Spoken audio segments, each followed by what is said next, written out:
Comme vous le savez, donc une vague de froid est descendue jusqu'à la Méditerranée, avec des températures enregistrées dans le département de l'Hérault au niveau des sols, pas sous abri, entre moins 8 degrés et 0, moins 1 degré pour la maximale, si je peux me permettre de le dire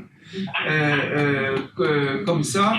Par rapport aux températures sous abri qui ont été annoncées par Météo France, c'est 5 à 6 degrés donc de moins. On vous a remis donc des cartes qui montrent en tous les cas une proportion de surface donc sinistrée. Vous le voyez donc dans la graduation du département, nous avons des pertes qui ont été constatées sur les éléments, sur les bourgeons et puis sur les premières feuilles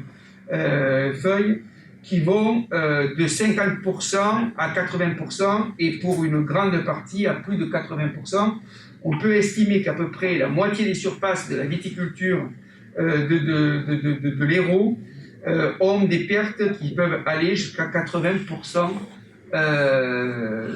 sur le vignoble héraultais.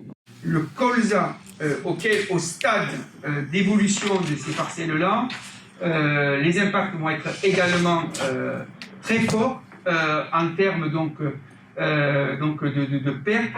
Et je n'oublie pas les cultures fourragères, et notamment par rapport aux éleveurs, où sur la première coupe va être remise donc en question au vu de la dureté du gel dans ces zones des hauts cantons qui ont été aussi particulièrement donc impactés. Et ce matin est parti un questionnaire à tous les agriculteurs pour recenser les dégâts précisément par rapport à leurs pertes au niveau donc de leur exploitation, où dans quelques jours, peut-être quelques semaines, nous aurons un point plus précis de la situation. Bien sûr, nous avons demandé la plus grande mobilisation au niveau des parlementaires, du conseil départemental, du conseil régional, de l'État, sur un sinistre qui touche la France entière aujourd'hui.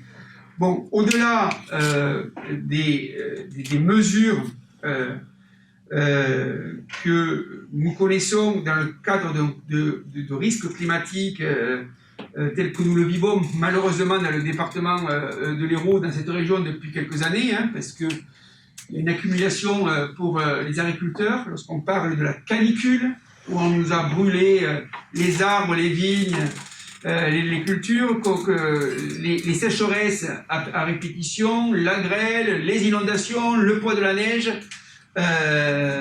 donc le gel, ce changement climatique, en tout cas, il est bien là. On demande bien sûr que tout le monde soit donc à nos côtés. Il y aura des mesures d'urgence pour un certain nombre de secteurs de production, l'exo de la TFNB, la prise en charge des cotisations donc sociales. Il y a le sujet de ceux qui sont assurés par rapport à ceux qui ne le sont pas, puisque je rappelle que dans le département de l'Hérault, il y a des cultures comme la vigne et les céréales qui sont assurées et qu'à partir de là, ils ne bénéficient pas du régime des calamités donc agricoles.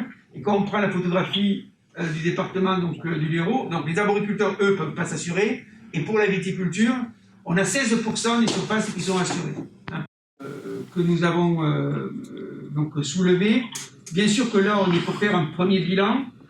On va analyser tous ces éléments-là. On va préciser aussi nos demandes vis-à-vis du gouvernement. Et bien sûr, donner la parole à mes collègues qui veulent la prendre pour compléter les propos que j'ai évoqués et répondre à toutes vos questions. On est en train de négocier avec Boris, les amis des vignerons indépendants, une distillation avant-hier. Aujourd'hui, il va y avoir une autre gestion de marché à avoir. Et on va d'ailleurs se mobiliser auprès des interprofessions pour travailler à tout cela. On est en un matin, voilà, la donne a totalement changé. Il faut qu'on se retourne, qu'on se pose et qu'effectivement on voit les meilleures dispositions et les meilleurs dispositifs.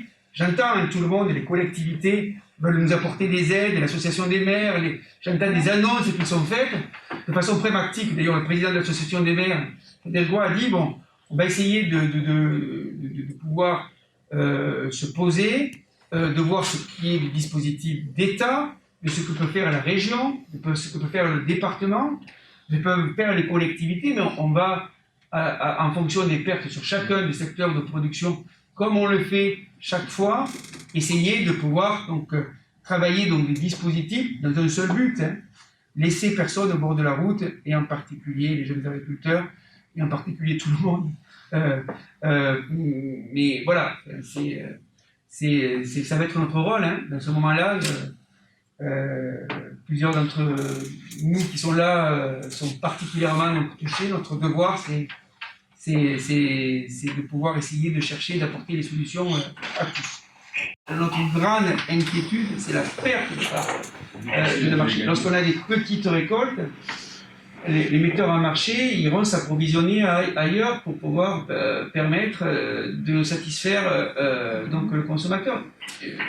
Et j'en appelle à une responsabilisation des metteurs en marché comme des producteurs, parce qu'on a vu dans le passé des cas de spécialistes viticoles le savent, où il y a eu des grands gels dans des régions comme le Muscadet, où les prix avaient flambé chez les producteurs. Ils sont venus acheter nos sauvignons dans notre région. Ils ne sont pas retournés chercher donc du Muscadet. Donc, il faut raison garder, mais c'est un débat qui est interprofessionnel, qui permet, au travers d'accords interprofessionnels, de pouvoir tenir le marché pour ne pas être sorti du marché.